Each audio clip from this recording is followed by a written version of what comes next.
Me diz aí, como é que anda essa saúde mental? Olha, se servir como um estímulo para abrir o coração, por aqui vai bem no mais ou menos. E tô sendo sincero mesmo, porque há muitas questões que têm sido, não é, temas de debates, e agora eu estou falando em tema não no sentido professor de redação ou preocupado com vestibular. Tem sido o tema de grandes debates. Algumas aulas eu falei de do Enem 2020, do estigma das doenças mentais, e nós diferenciamos, né, ou estabelecemos um critério de não entender a doença mental como o oposto da saúde mental. Tá? Então, recapitulando muito rapidamente, eu só expliquei que uma doença mental, como um transtorno borderline, uma bipolaridade, né, e outras tantas formas de manifestações patológicas neuronais, doenças da mente, não necessariamente, né, da parte física do cérebro, mas claro, relacionada a essa parte física.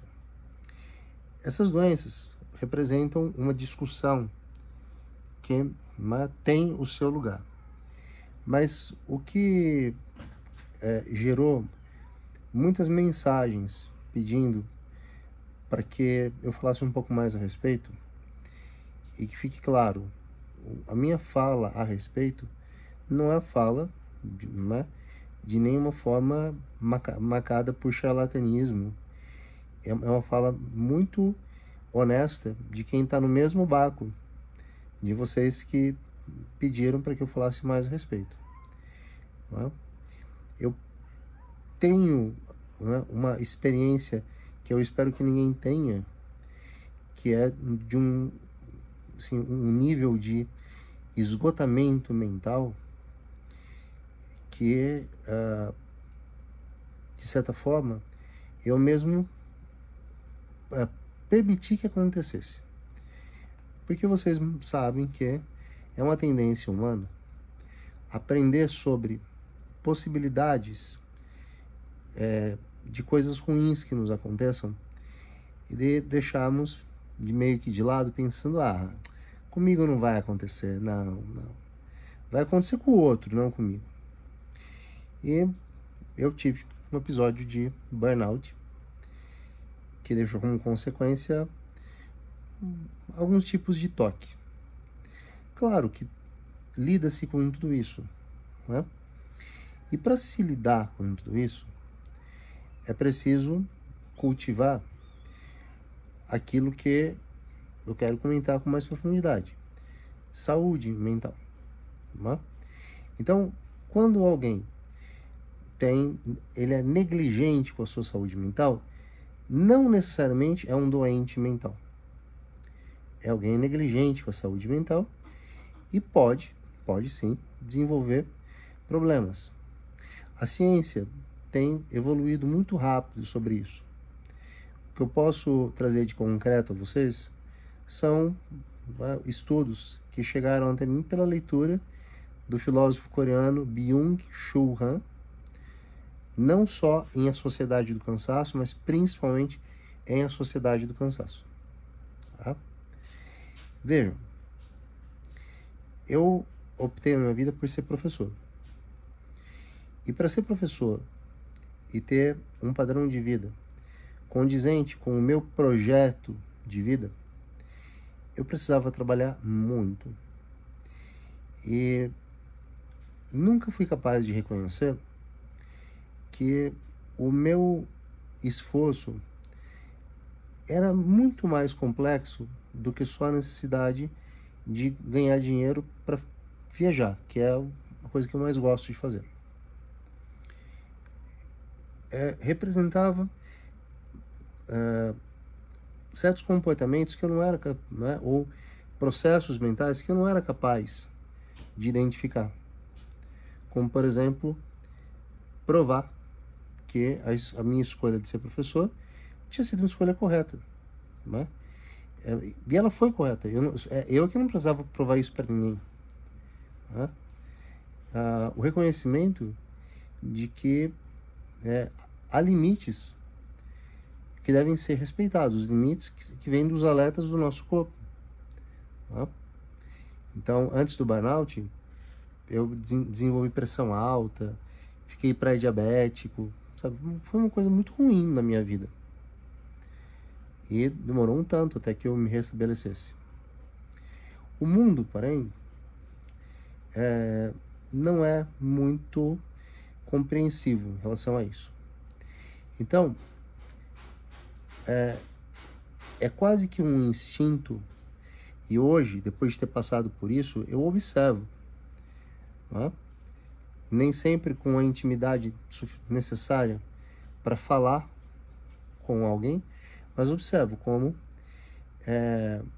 sorrisos são sustentados na face de quem na verdade não está sorrindo, está pedindo socorro, só que não sabe fazer isso, né? É mais fácil criar ocultamentos diante dos nossos olhos. Alguns psicanalistas, como Bion, chamam isso de alucinose, por exemplo. O que é alucinose? É uma forma de dar uma editadinha na realidade, né? Jogando assim uma sujeirinha para debaixo do tapete ali, escondendo, né, um furo no sofá com uma almofada lá, né, tapando o tapete rasgado, o rasgo no tapete com uma mesinha de centro, e assim a vida vai seguindo. Mas não é bem assim que funciona. Então, eu gravei um vídeo de Reels achando que a questão talvez se, né, apaziguasse no fundo, né, as mensagens que vieram antes desse vídeo. Só que não apaziguaram, na verdade, e eu vejo isso como positivo, tá? Deram uma espécie de estímulo para vencer uma barreira, que é: será que eu posso falar abertamente que não estou bem, sem ser rotulada? E quando se rotula alguém, isso é uma forma de estigmatização. É como marcar a ferro, né, um animal, o gado, por exemplo. E esse temor não é exagero. Acreditem, não é exagero. Porque esses tropeços que as pessoas, como eu tive, como outros tantos têm, né? Eu, na ocasião do meu burnout, tive um acidente de carro. Eu perdi muitos colegas, professores, em acidentes de carro. E hoje fico me perguntando se o que ocasionou o acidente não foi exatamente um episódio como o meu, que aconteceu no mês de dezembro. A sobrecarga do fim de ano e outras questões, mas essas são mais pessoais minhas. Então eu volto à questão, a pergunta que eu fiz no vídeo de Reels: você está bem? E um passo importante é entender o seguinte: tá tudo bem e não estar bem. Não estar bem é quase que parte do nosso ciclo existencial. É como se nós fôssemos pêndulos, né? E o pêndulo, né? Nós estamos ali na ponta, né? Nós vamos de um lado para o outro, mas mantemos o eixo. É o experimento do pêndulo de Foucault. Não o Foucault, Michel Foucault, um Foucault, mais antigo, que prova a rotação da Terra a partir de um experimento com pêndulos. Vejam, por que eu faço essa analogia? O pêndulo de Foucault, ele demonstra que existe um eixo gravitacional, que seria a nossa essência existencial, embora um existencialista fosse dizer que a minha fala é meio paradoxal, porque a essência e a existência são categorias distintas para um filósofo existencialista. Mas a gente vai ter muito tempo para discutir isso. As oscilações emocionais provocam em nós amadurecimentos, geram, quando nós temos a esperteza, eu quero usar essa palavra, esperteza. A esperteza conquistada com a maturidade de viver, mas viver de forma controlada, ou seja, consciente de que é uma fase que dói, dói sim. É uma fase que gera insegurança em relação a si mesmo, né? Então você está se permitindo, informar. Olha, você vai viver uma turbulência, mas calma, não vai dar nada. A gente começa a duvidar até disso. Mas com o passar do tempo, duvida menos. E esse é um amadurecimento saudável. Processos de amadurecimento, em tese, eles não têm fim. A gente vai amadurecendo.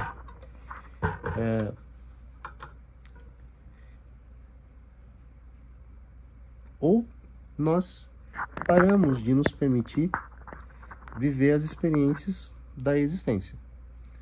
Bom, e se a gente para de se permitir, então, de fato, a gente já está, de alguma forma, a meio caminho da morte. O que eu acho interessante trazer do Byung-Chul Han,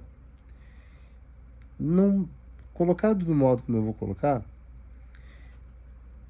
tem uma carinha de mais do mesmo. Porque a lógica é mais ou menos a seguinte. No modo de produção capitalista, é preciso que as pessoas trabalhem e, com o passar do tempo, trabalhem mais por valores que são relativamente inferiores a uma geração anterior, excetuado os períodos pós-crise. Com isso, elas consomem, mas consomem ou consomem menos, ou consomem menor qualidade do que consumiam antes.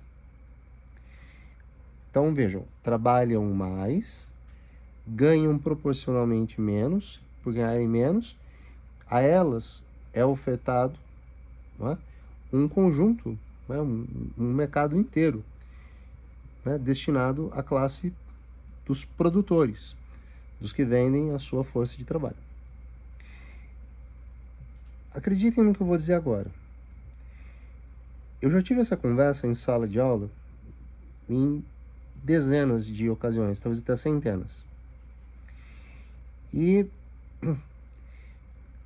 cheguei a ouvir que pessoas de um nível mais alto, criadas num contexto socioeconômico privilegiado, sentem mais quando sofrem de algum tipo de privação, algum tipo de restrição. E as pessoas que disseram isso realmente estavam com a convicção brilhante nos olhos, com um raciocínio até, de certo modo, pautado por uma lógica, embora uma lógica terrível, que é de que alguém que nasceu num contexto de privações se acostuma com isso.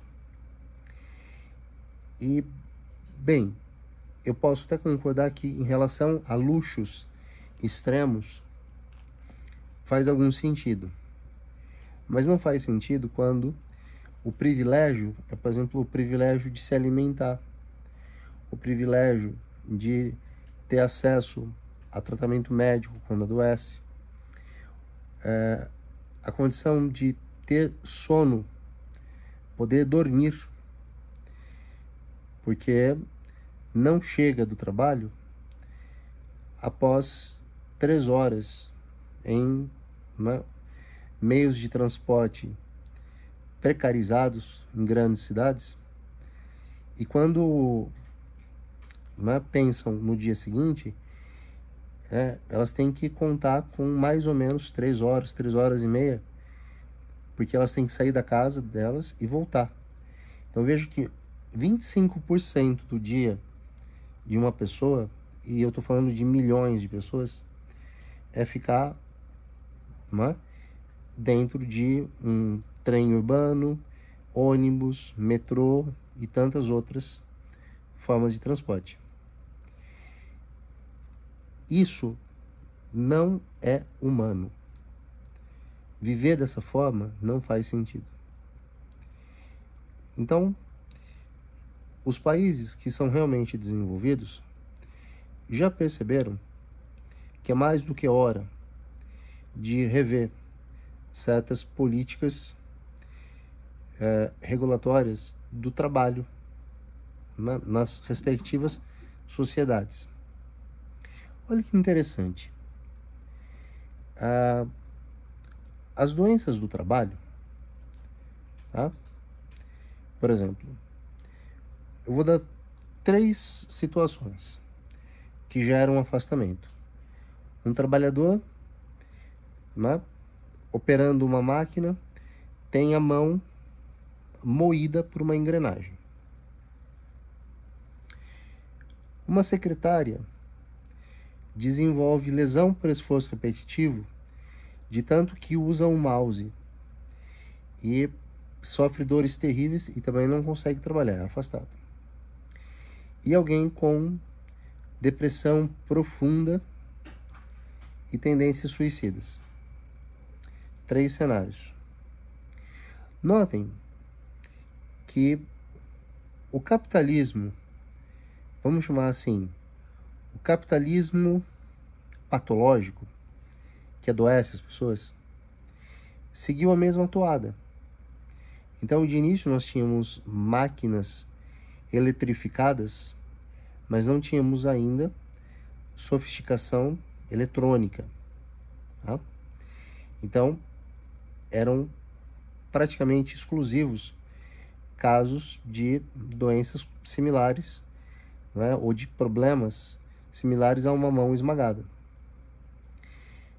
Posteriormente, nós passamos a ter uma grande classe trabalhadora nos meios burocráticos e digitação, ficar o dia todo sentado numa cadeira como fica uma secretária, o uso do mouse, passaram a produzir essas doenças.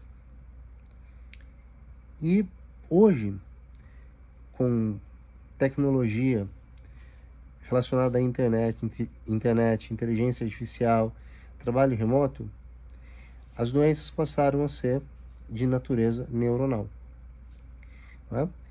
Essa analogia que eu estabeleci foi uma forma de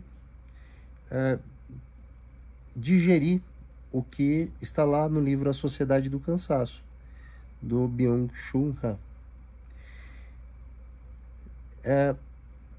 O mundo hoje é extremamente exigente em relação às positividades.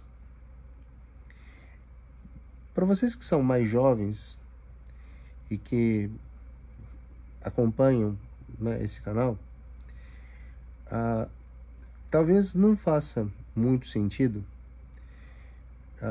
enxergar como problema as redes sociais que estabelecem critérios de quem está autorizado a ser feliz, com milhares de coraçõezinhos e seguidores e tudo mais, e aqueles que são excluídos.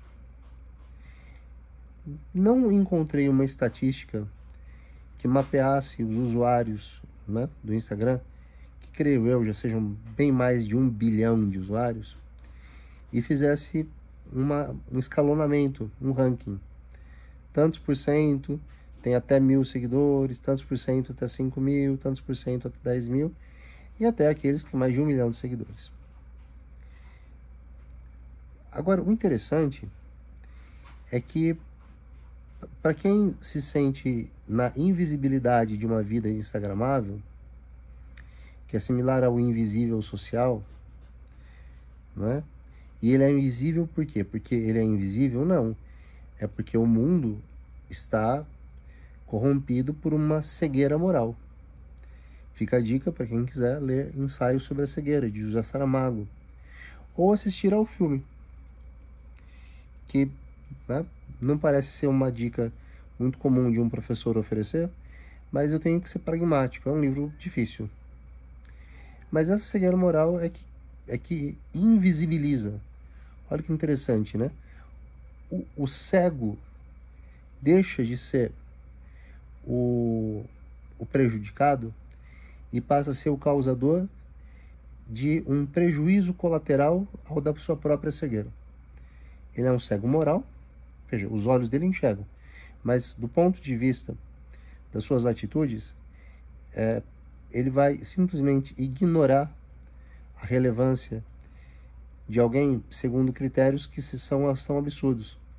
Como, por exemplo, não aceitar pedido de amizade de alguém que tenha menos de X mil seguidores. Isso é um lado da questão.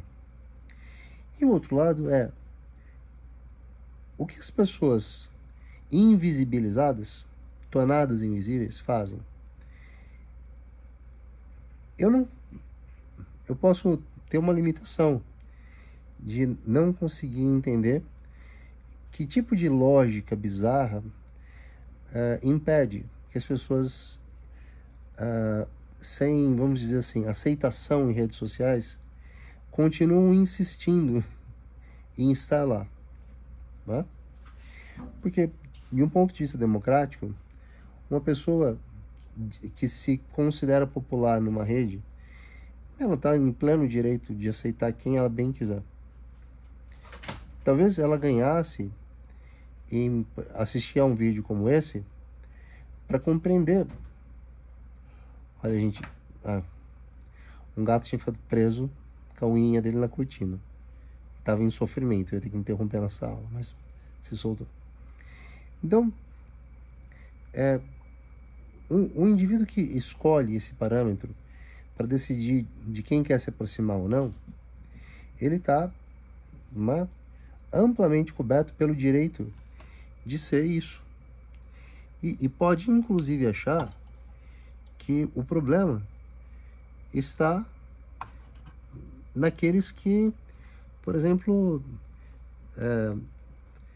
não aproveitam o seu tempo livre para ir a uma academia e postar uma foto fazendo exercício, ou fazendo pilates, ou enfim, imaginemos coisas instagramáveis. E eu não sou hipócrita em dizer que isso é prazeroso. Causa a sensação que os comportamentalistas chamam de reforço. É bom. Porém, como o meu falecido analista, me disse por longos anos, a gente precisa ver o desarranjo para poder se arranjar. A existência é como uma gaiola, mas o tamanho da gaiola pode mudar. A gaiola é o que nos prende à vida. Então, estar na gaiola é algo, né, inescapável. Não tem como. O passarinho fugiu da gaiola, é a morte. Mas a gaiola pode ser expandida. É uma metáfora que eu também já usei e uso agora novamente, em razão estão ouvindo, né? As minhas ferinhas. Em razão de terem mencionado essa questão para mim. Tinham gostado, porque naquela ocasião eu citei o clipe da Cia, Elastic Heart, em que é o que nós temos, né? O set né, filmado é uma gaiola que representa a mente humana. E um homem grande e musculoso é o nosso primitivismo, e uma menininha de roupinha de bailarina, assim, ou dançarina, rosinha, delicada, é a nossa parte consciente, em constante conflito com a nossa parte inconsciente. Uma conversa como essa que nós estamos tendo, se você tiver chegado até aqui, cria uma conexão segura com o primitivo. E segura de um jeito curioso. E é curioso eu contar para vocês o que eu vou contar agora, mas queria porque eu tô aqui falando com vocês. Tá? E aí é como se eu estivesse aí perto para dizer, pode olhar, não tem problema. Só que o que se vê se torna uma aquisição de autodescoberta. E essa autodescoberta, a partir do momento que eu não estiver mais conectado a vocês, né, como estou agora, ela vai pesar. E nesses casos, é muito comum que nós nos esqueçamos daquilo que é pesado de carregar. Tá? Então, para não me alongar demais, o que eu queria dizer é o seguinte: procurem, mesmo que seja um pouco difícil e cansativo no início, mas procurem refletir se algumas das causas de sofrimentos, de frustrações, sabe aquele sentimento de perda da energia que é muito normal nos procrastinadores? Tá? Procure sempre refletir se isso advém de algo que merece tanta atenção nossa assim. Tá? É um exercício. Depois, no meu burnout, eu faço esse exercício todos os dias. E tem sido muito válido. Tá? É claro que o melhor conselho que se pode dar a alguém é, na dúvida, procure um especialista. Tá? Mas, se for uma dúvida pequena, talvez essas minhas palavras possam reverberar, né, ecoar, chegar até você de alguma forma muito positiva. Tá? E você pode inclusive assistir e pensar, ufa, né? Achava que era para mim e nem era. E eu torço para isso. Ok? Então, deixem aí a sua curtidinha, o seu comentário, porque é com base nisso. Uma parte dos comentários que eu recebo é de forma privada. E depois de eu ter começado falando, né, que todas as questões que envolvem a nossa natureza são um pouco vexatórias, como se nós não pudéssemos demonstrar fraqueza. Nós podemos demonstrar fraqueza. Por que não? Tá? Ninguém é estúpido, desculpa usar essa palavra, mas ninguém é estúpido a ponto de achar que você ou que eu não temos fraquezas. Pelo simples fato de que aquela pessoa também tem as suas. E está, né, lutando contra os seus monstros. Fica tudo mais fácil se cada um lutar com o seu monstro sem alimentar o monstro do coleguinha, ou se nós criarmos redes de apoio, né? E falarmos de forma franca e com a certeza ou a convicção de que haverá uma acolhida sobre questões dessa natureza, ok? Então é isso. Não passei dos 30 minutos e alguns segundos, tá? E vou tentar ser mais sintético, mas acho que isso era importante. Essa aqui é a minha terapia, o meu Haroldo. Cultive mais os abraços, os afetos, tá? Nossa, tô me sentindo Augusto Cury falando, né? Ai, meu Deus, tá? Desculpa, Augusto Cury, não foi por mal. Né? Mas inteligência emocional é importante. Nesse ponto ele tem razão. Bom? Grande abraço para vocês e se cuidem.